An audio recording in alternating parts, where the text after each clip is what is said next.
Hey, Salvador Briggman here. Welcome back to the Crowdfunding Demystified podcast. Today we're talking with a SCORE mentor. SCORE is a program nationwide that can help entrepreneurs when it comes to different topics like starting a business, getting funding, all that kind of stuff. And today's episode, we brought on a SCORE mentor who also provides tons of cool insights when it comes to venture capital and the differences between that and just getting funding in general, and some of her advice to different entrepreneurs. So she's a big deal. She is a massive deal. As a SCORE mentor, has a lot of corporate success, being on the boards of companies, like really, really cool stuff. So you're going to hear directly from her, and some of the insights that you're going to get include what is the difference between like venture capital and normal raising money. When it comes to venture capital, what are the things you should know about?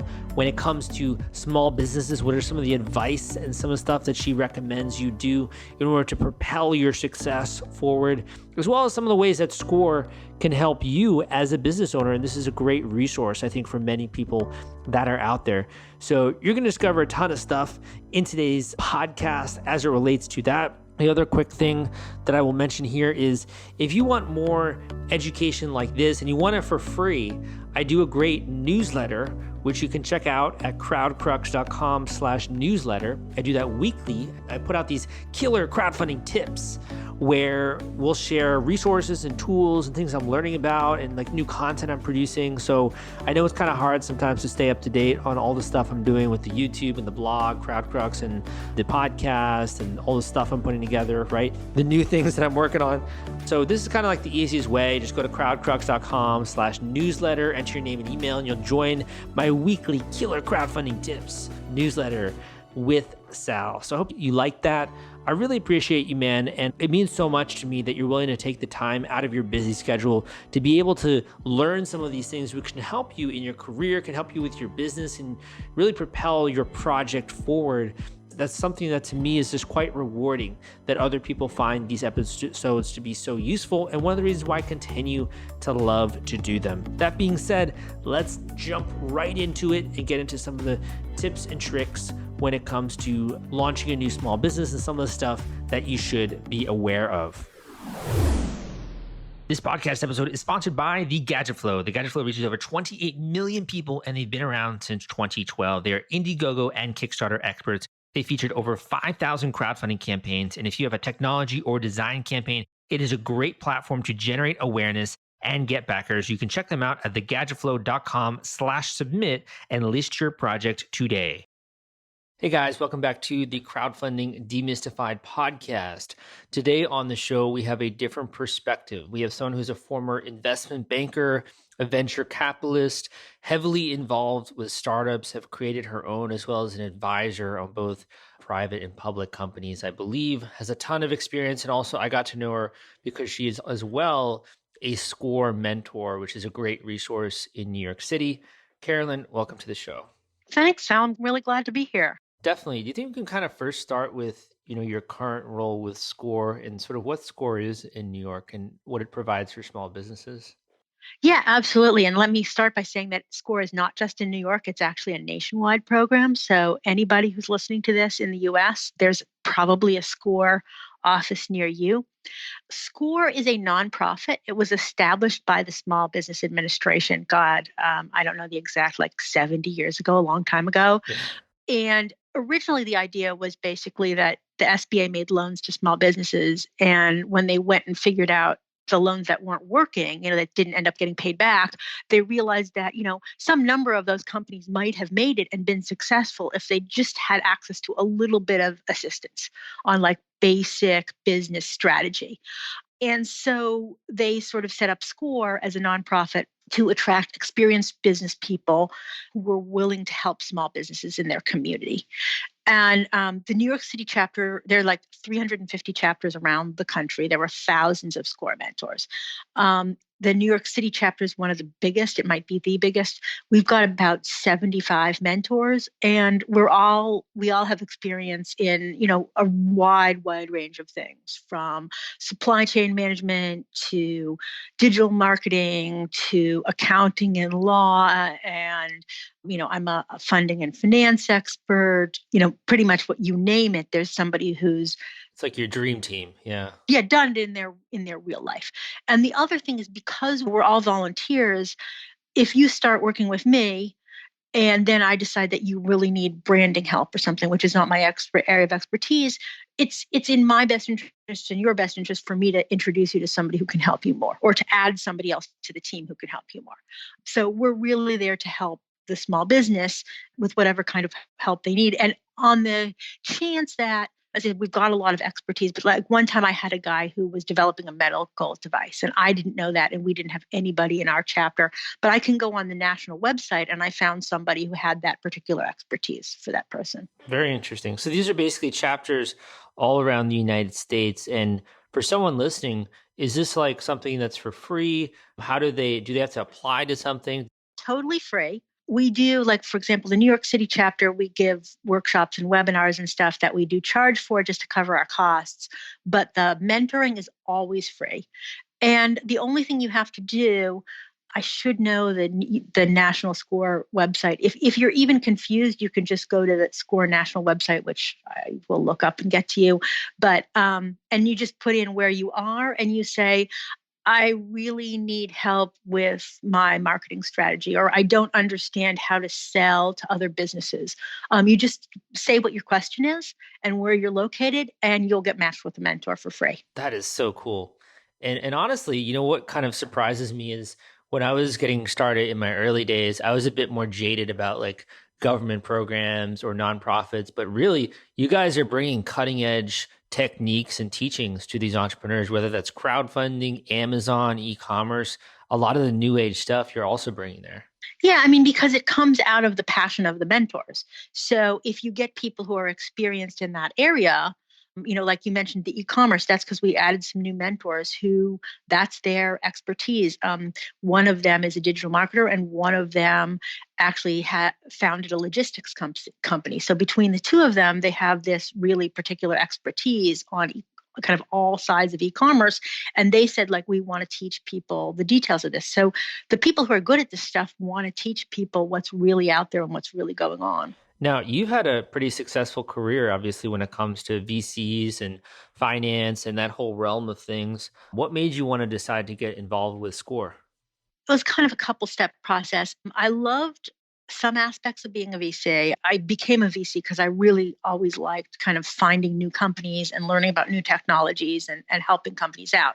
When you're a VC, you realize that that's not actually the VC's job. A VC is an investor. Their job is to earn a return for their investors on the investment, which happens to be these companies. And so VCs do a lot of good, but there were things about it that it just wasn't for me. It's a great profession and there's a lot of wonderful people in it, but it wasn't right for me. So I left and I focused primarily on doing the part of it that I liked, which was directly advising startups. As part of that, I ended up kind of getting sucked into one as a co-founder and ran one for a while, which everybody who's advising startups should run one of their own, because I had probably advised literally 100 by that time, and I Wow. still didn't know what I was doing when Yeah. I did it myself. So it's a really great experience. But the other thing about running my own business was my partners were all small business people. They were each really, really expert in some area of the business. So our marketing guy ran a digital marketing agency, and it was a publishing and e-commerce company. So we had people who really, really knew publishing. And what I learned from working with them was that, I don't want to broad brush everything, but in general, for a lot of small businesses, people have like this incredible skill set that they bring to the business. And they know that stuff just amazingly well. And then there's another couple skills that they pick up in some way. You'll have an accountant who learns to do digital marketing, or you'll have, The reverse digital marketer needs to yeah, learn digital accounting. marketer who learns accounting, right? I fall into that category. Right. You have a baker who learns to manage inventory and supply chain because they have to for their baking business. And then there's a bunch of skills for each one of them that they don't know and don't even know they're lacking. Right. their business is not going as well. It's just a constant struggle. And they don't know that that is because they don't know how to do cash flow management, or they don't know how to work with their vendors, or, they just didn't even know that skill set existed. It's hampering them. Or ego, honestly. I mean, I think that's another big thing as well. I mean, at least in my own life, think having such a big ego, thinking you're good at everything and realizing, you know what, I'm good at a few things, but it's really good to build a team around me to help me with some stuff. Exactly, exactly. And I think a lot of these people, you make a really good point, especially the people who, look, people go off on their own, and I include myself in this. I also got out of VC because I just didn't like being part of a big organization. So I think you get people who are kind of, I know how to do this and I got it. And if I don't know how to do it, part of the fun is figuring it out. And that's the kind of entrepreneurial personality. But that you get to a point where it's just too hard, Yeah. like It's there's beyond what just one human can do. exactly none of us can do this on our own. And the good thing about being good at something, which most entrepreneurs are, is when you meet somebody else who's also good at something that you don't know, 90% of the time you'll actually really enjoy working with that person. Yeah. It becomes more pleasurable and you respect that person a lot when they can do stuff you can't do, I think. Yeah, exactly. And they're doing it, in a way that makes sense to you. It's not like, people come to SCORE and sometimes I worry about them. It's like they think they're in business school. They're like, well, I didn't take a business school class, like they're going to get a quiz. And we're like, no, we're just like, we're going to meet you where you are and help you with what you need help with. And especially if somebody has your business's best interests at heart and just wants to help you with the things that you don't yet know, it can be beneficial for everybody. So I do want to talk about some of your mentorship experience, but before we get into that, can you share with the listeners a tiny bit about the startup that you were working with that you started? Yeah, yeah. As I said, it started out when I met them, they were they wanted to do e-publishing. And one of the things that got me involved was I quickly identified that on its own was not enough, because you just enter this huge digital universe and nobody will ever find your product. So I helped them bring on somebody who could do the digital marketing and figure out, based on that, what kinds of titles made sense for us to produce. Again, as I said, you learn a ton by doing all of these things. One of the big mistakes that I made, and I'm clear about this a lot, is we then built our own website and we loved it so much that we decided we would bring in other people's titles and sort of start our own e-commerce store, which of course I didn't like at the time. And now in retrospect, was incredibly stupid, because there are actually pretty well-known ebook sellers out there already. So nobody really needed us, as cool as we thought our technology was. So it was a great experience in starting up. It was a great experience in working with a team. And it was a great experience in figuring out ultimately what we were good at and what we were not good at, and focusing on, what we were good at, which ended up being successful, which ironically ended up being more of the digital marketing side. What we found is that creative people really needed help with the digital presence. And that's ultimately what the business grew into. Okay, what's the name of that? Just so I can. It's not actually, it was called Author and Company, and we still have books out there that we publish, but we actually spun off the marketing side to another company. Okay, very cool. So basically, you had your experience with doing a startup. It sounds like you kind of brought a little bit more of the adult experience there, like in terms of figuring out titles, structure, markets, like that kind of stuff. Do you find that's common, like with the other startups you're mentoring, needing to provide a bit more of that structure, or is it kind of across the board? Yeah, I mean, I think obviously one of the things about a place like SCORE is you gravitate to the startups you can help most, and the startups you can help most gravitate to you. So the way I work with the companies that I mentor is probably very different from how other people work. But, actually, before I was an investment banker, my real initial expertise was investment research. And I don't have any business background. I majored in ancient languages. So I basically taught myself kind of how to analyze a company. And I'm saying this all because I think what I brought to my startup and what I bring to my mentor clients is just an innate sense of what is profitable. And a lot of times I think that's another area where small businesses falter, in that they um, they have a product, they kind of know how to sell it, but they don't understand how all sort of the infrastructure they've built for themselves, or the way they get customers, or the way they treat those customers in terms of fostering repeat customers, or all of these decisions you make that seem sort of incidental to the business are really, really crucial to your profitability. So that's, even though I'm the funding person and I do a lot of funding, my real love and skill set, I think, is helping people understand what will make them more profitable. Well, when it comes to the investment banking, just really quick question on that. How did that differ? Because we hear about investment banking so much in movies, right? And we hear about it in like TV shows, and this is how it is. How is it different from your expectations? Um, well, I mean, again, I came at it as an ex-industry analyst, and because I really, in the course of learning about different companies as an investor or to recommend them to investors, I really found companies that I liked. So I have to admit, I had a relatively easy run of it as an investment banker, in that I primarily worked with companies that I liked, and so it was sort of like being a mentor. My role was to try to help figure out what was best for them. Now, there is a side of investment banking that's more like what you see. There's not that much of investment banking that's like the movies, where they're like these evil geniuses, like, buying and selling companies against their will. There is more of a standard business aspect to investment banking, which is like, we need to sell more convertible bonds, or let's find a bunch of people to take public next quarter because we're light on the IPO.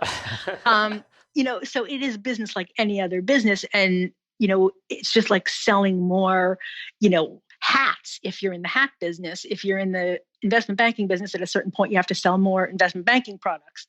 But, you don't do that for long if you can't actually give good advice to people. When you're being in front of a company and you use that word analyze a company, that's one of your specialities. What kind of variables are you looking at when you're analyzing a company? If you're worried about the fulfillment and shipping part of your Kickstarter campaign when it comes to getting out all those perks and rewards to your backers, rest assured I've put together a complete Kickstarter fulfillment and shipping checklist for you, and it's free. This is sponsored by the folks at Fulfillrite, and they thought that you should have this checklist as part of your arsenal going into a crowdfunding campaign. If you want to get instant access to this checklist and it's free, you can go to fulfillrite.com/checklist. Again, that is fulfillrite.com/checklist. Fulfillrite.com/checklist. Just go to that link and you can download it immediately.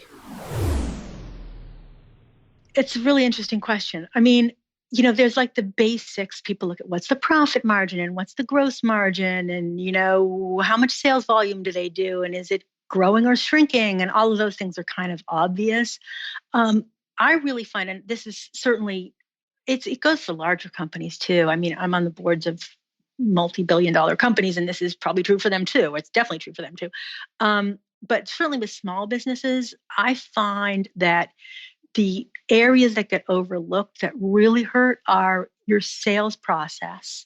Um, People think selling, like, you should chase down every sale. Every incremental sale has value, and to some extent that's true. But if you're really wasting time chasing that, 1 in 20 chance or 1 in 50 chance, and you're using up time when you could be like working with a client who would come back and buy something else from you again, that's not a good decision.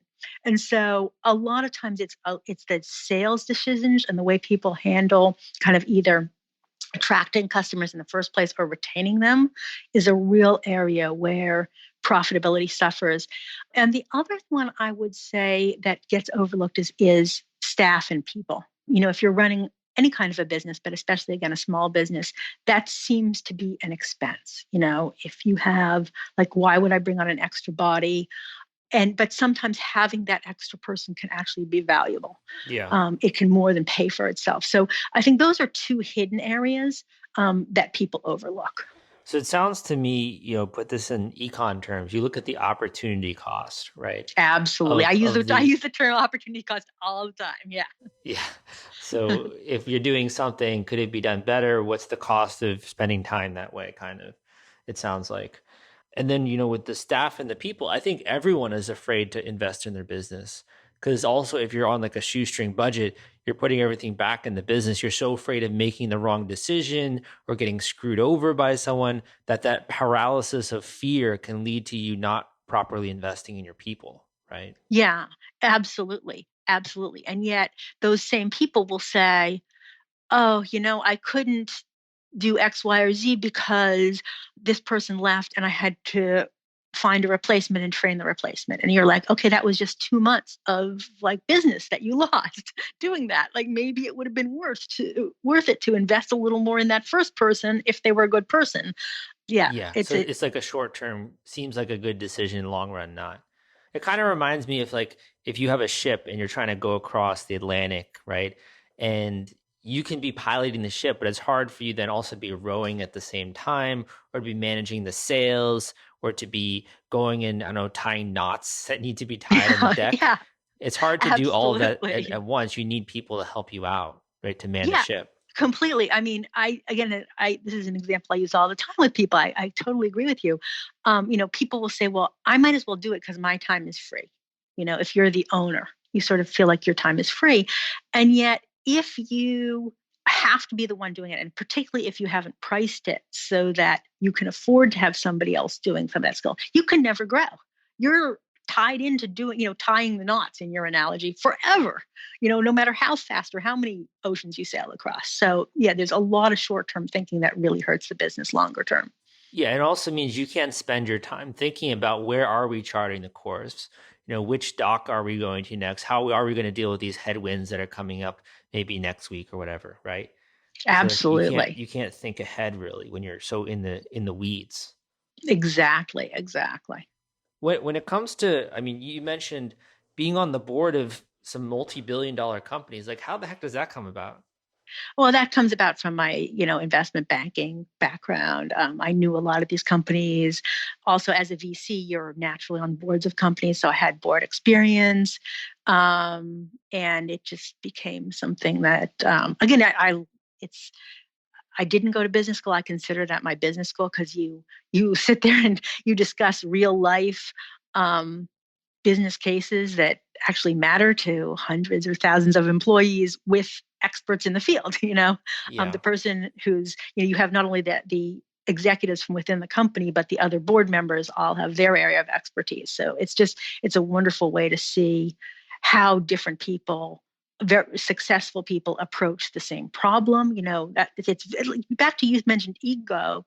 It's very humbling to see that you can be successful and you can come to a successful answer approaching things from very different ways. Are there any leadership lessons that you learned from your time being a board member, whether you've had to have the company confront difficult cases or your experience working with some of the other people that are members of the board? Any things you could pass on that front? I think certainly this idea that everybody has an opinion and that opinion is at least as valid as yours. So none of us are right all the time and few of us are wrong all the time. And so, like, listen to somebody else's approach. You may learn. And both from being a board member, and I would also say, again, my investment banking and VC experience, one of the things that you see besides companies is a lot of different leadership teams.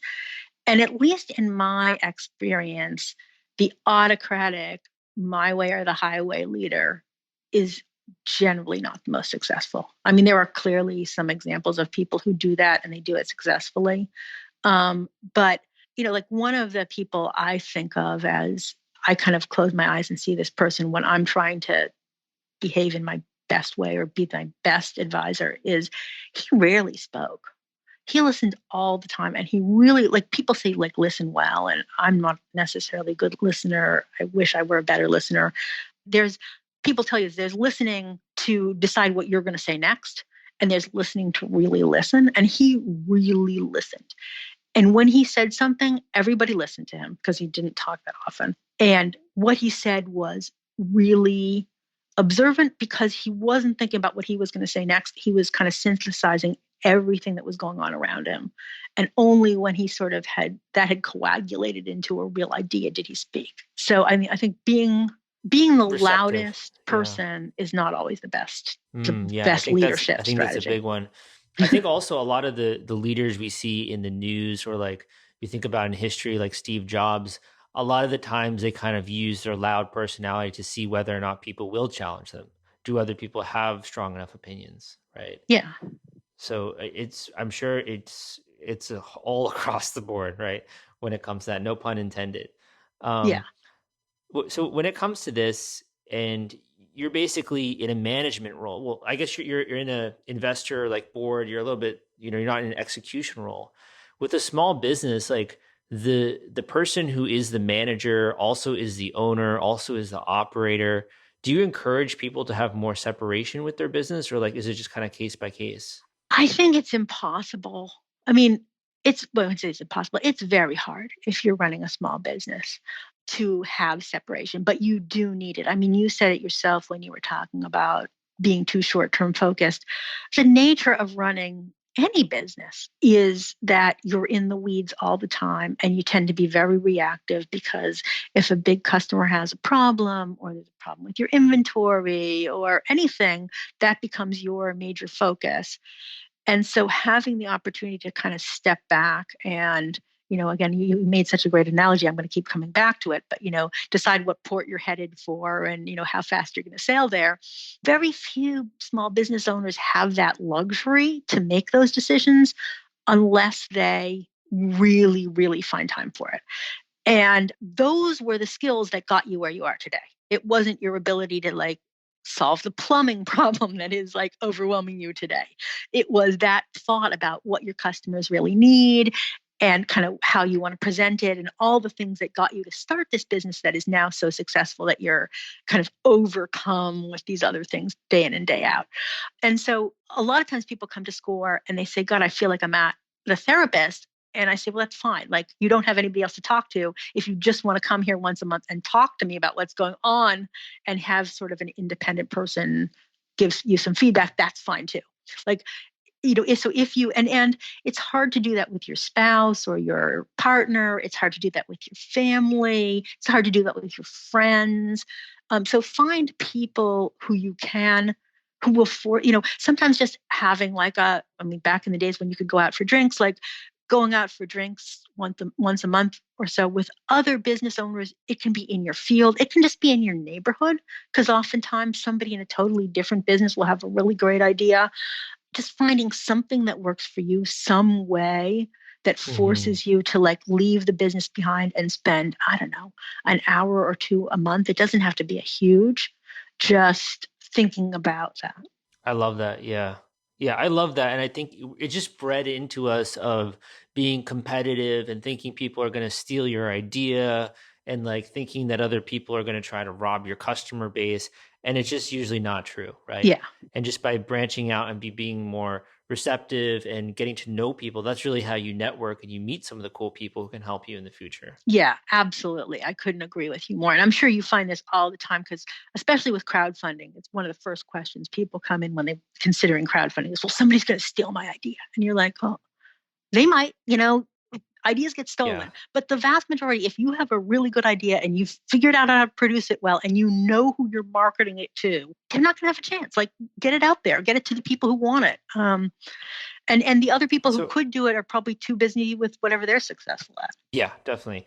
I have a question for you on equity crowdfunding based on your experience. But before we get into that, just one other quick thing I want to share while we're still on this topic is, from what I've noticed, at least working with small business owners, one of the big missing educational areas is around standard operating procedures, checklists, and workflows. And like a lot of people don't even think about creating standard operating procedures that their employees can use, or like a handbook or a process that they can follow. Do you talk anything about that, like with Score? It's a really, really great point. I mean, I do sometimes. It's not typically what people talk to me about, but I couldn't agree with you more. I know, back to the hidden cost of employees. Just, I mean, God, even if you don't have time to create a handbook, and if you ever are going to hire somebody and that person may ever leave, you should have a handbook because it's going to save you a ton of time.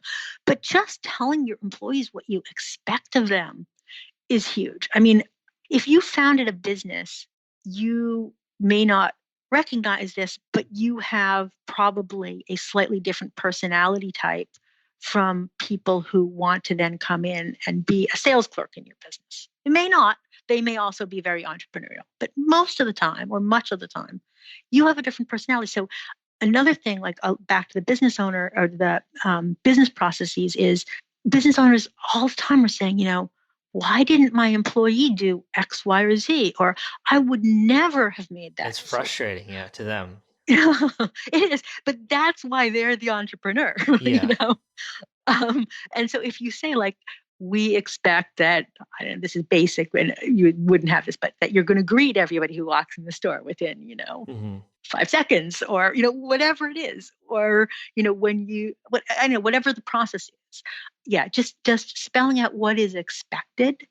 And people get overwhelmed, so you don't have to start by writing a 50-page handbook, but if you start with like the 5 things I expect of you, and then you just Simple keep building checklist, on yeah. that. Yeah, a simple checklist. And then as that goes wrong, or as you need to tweak it, before you know it, you'll have a really decent list of procedures. To me, I kind of think of it as like when you think of a restaurant that functions pretty well and it's like great in the local town, you have very talented chefs. That's really cool, right? And that's like a small business. And then you think about like a joint like McDonald's and a bunch of teenagers are running it, yet they can run it super efficiently, right? They don't really need very much supervision, or they do have a manager there, and like they're flipping burgers and they're serving people, lots and lots of people every day. And how are they able to do that? It's because of the standard operating procedures and everything. And that's just to me so cool.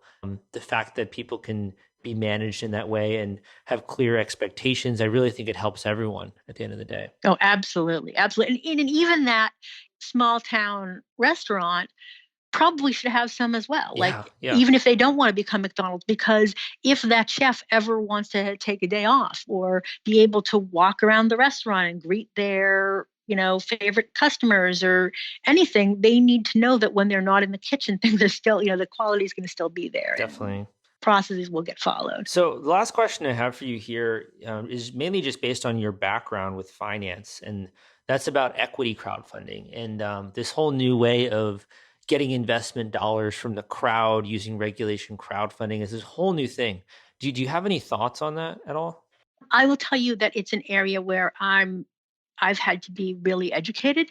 I think coming in with a VC background, my initial reaction was, well, that's kind of silly. If they were any good, they'd find a VC. And that was very short-sighted and very naive of me. No matter all the work that's gone into making the investment world more equitable and more open to women and people of color and other founder groups that don't have representation, it's not, there's just a huge, and this is another thing we try to do at SCORE, there's just sort of a huge language and experience gap of how to present yourself. So I meet people at SCORE all the time who have ideas every bit as good as ideas I saw as a VC, but they just don't know who to tell that to or how to tell that story. And by story, you mean sell it, like sell it to the VC. Yeah, how to sell it, and how to sell themselves. They don't have the self-confidence. And so my original idea that, like if you were any good, you would find an investor was just hugely flawed.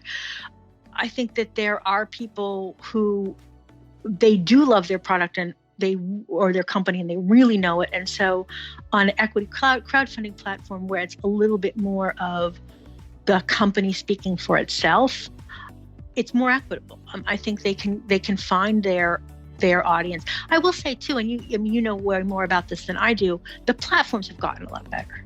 Yeah. It used to kind of be, the other thing that used to annoy me is it was pretty prohibitively expensive. I thought the terms of a lot of the initial equity crowdfunding platforms were really like, if you don't make it, too bad for you. And if you do make it, arm and a leg. We're going to kind of take a bunch of money and a bunch of equity and kind of glom onto all of your future success. And luckily, increased competition has kind of smoothed some of those rough edges. Yeah, there are more options, definitely. Awesome. Yeah, so this is a lot of great stuff, and I love also learning about your experience and the different ways in which you've been challenging yourself over the years. I think you've been through kind of a bunch of different mini careers almost in your life, and like all these new technologies you're learning about and all of these new ways of getting companies funded and understanding entrepreneurs. It's really cool to see how all of that comes to fruition. Is there any other final thing you'd like to leave with the audience of people who are, kind of in those early days? They have a product, they're maybe just about to start selling it. Do you have any other things you'd like to leave with them? No, I mean, I would just reiterate something that you basically said is, like, don't be afraid of admitting what you don't know and getting help early, because those gaps will find you when you can least afford it. So it's better to figure it out early if you possibly can. Great. Well said. Thank you so much, Carolyn, for coming on. Really appreciate it. And can't wait to do another webinar with you at some point with SCORE. Absolutely. You've been great. It's been a pleasure. One of the many great things is getting to know people like you. So thanks for all that you do for the community too. Hey, thank you for listening to this episode of the Crowdfunding Demystified podcast. I know today's episode was a little bit more on like venture capital and small business. So if you still are hungry for some specific crowdfunding tips, I put together a masterclass for you. The masterclass is going to share with you how to get a river of funding to your project. What do you have to do to get away from the Kickstarter slump of death? How do you propel your campaign forward? Some of the new cutting edge stuff that I want to share with you. If you want to register for the masterclass, you can go to crowdcrux.com/masterclass. That link is crowdcrux.com/masterclass, crowdcrux.com/masterclass. Hope you enjoy it. Again, crowdcrux.com/masterclass. My name is Sal. Go and listen to some of the other episodes I got out there. Tons of cool interviews and great stuff. But thank you for listening, and I'll see you next time.